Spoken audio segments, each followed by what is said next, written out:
Hello, welcome back to another video, screencast, I should say. Today we're going to cover part 2 of our cognition unit, and part 2 is going to cover these items right here. Let's pull them up. Types of intelligence, famous people, the eugenics movement, IQ tests, and how to make a good test. We're talking about reliability and validity. So let's get started. Couple different types of intelligence. One is called abstract, which is the ability to look at the situations as a whole that's greater than the individual parts. And then there's verbal intelligence, which is the ability to analyze and solve problems using language-based reasoning. When we're reasoning and using logic, we're usually using words, and those words, that makes it verbal intelligence.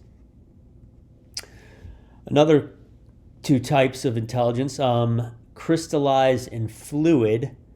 These are two different ways that our brain works.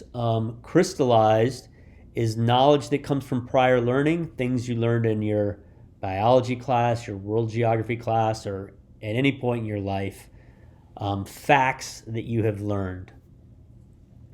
Fluid intelligence is not a set of facts that you have learned, but it's the ability to think and reason abstractly. So you could have a real good fluid intelligence, not necessarily have a lot of crystallized intelligence, not have a lot of facts, or maybe you have a lot of facts, but you're not good at thinking through things abstractly and reasoning. And as you age, these change a little bit. Okay, how do we assess intelligence? Psychologists define intelligence testing as a method for assessing individuals' mental aptitudes and comparing them to others using numerical scores. And so that's what we're going to look at. The first guy we need to look at was a cousin of Charles Darwin. His name was Francis Galton. He was a pioneer in intelligence testing. He also led something called the eugenics movement, and he wanted to, quote, curtail the breeding of the feeble-minded. We're going to come back to this idea a little bit later, the eugenics movement. After Galton came a guy named Binet. This guy lived in France, and he had a colleague named Theodore Simon, and they developed the first IQ test. They didn't call it that. It was an intelligence test. And they wanted to know how to predict kids' ability to do well in school. So they developed this test to help kids out and sort of figure out which kids were going to do well and which kids needed extra help. Lewis Terman was an American psychologist.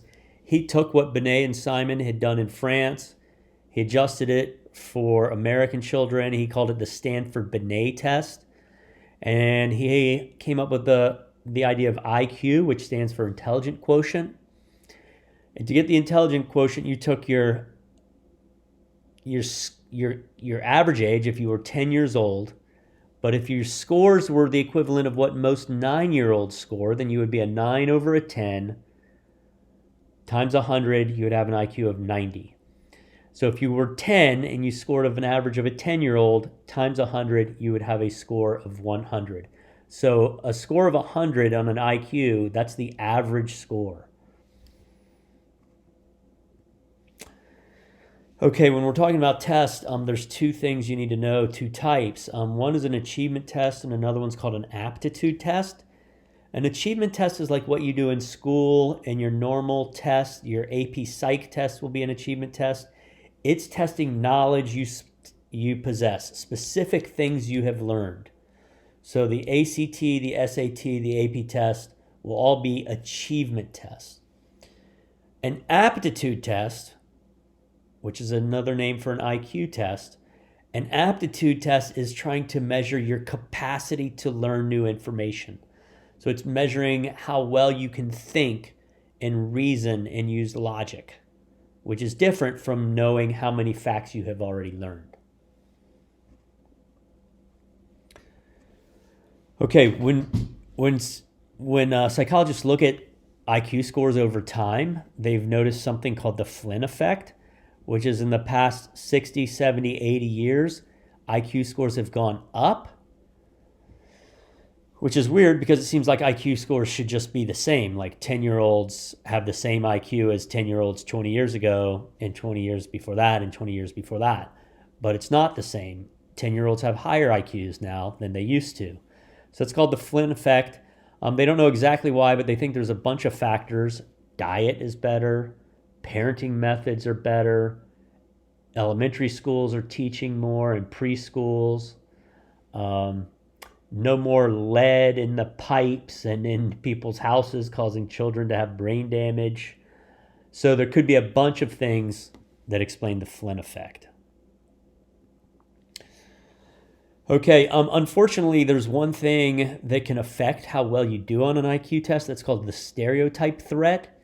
Women and African Americans and other minorities, Latinos maybe, they have a self-confirming concern that they're going to be evaluated on a negative stereotype, and then that they sort of end up doing worse because they're worried about the stereotype. So that's called the stereotype threat.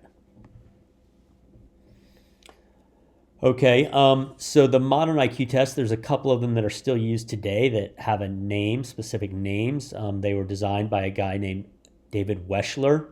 These are aptitude tests. One of them is called the WAIS, and the other is the WISC. The WISC is for children. The WAIS is for adults.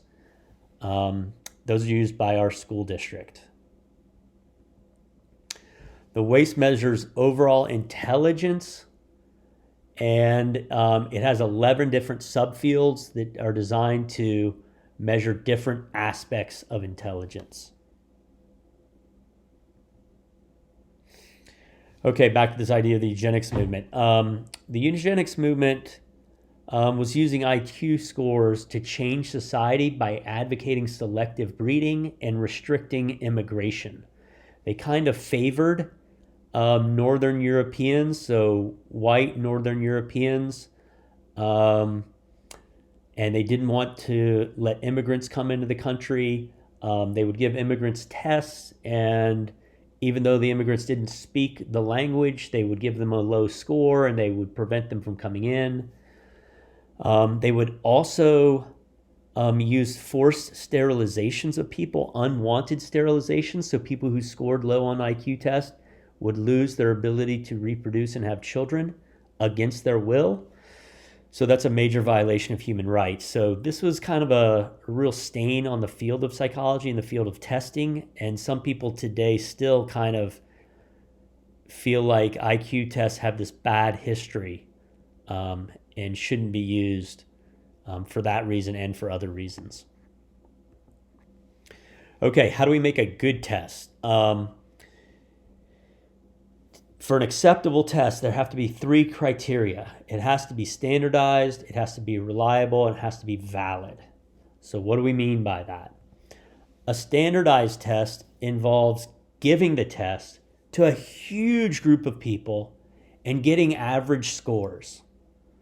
Once you do that, then you can give it to a small group of people, say students at Bozeman High School, and you can see how students at Bozeman High School do compared to the huge group you gave before. So maybe you gave the test to 50,000 high school students. You get the average scores, then you can look at Bozeman and see how we compare. So that's standardized testing.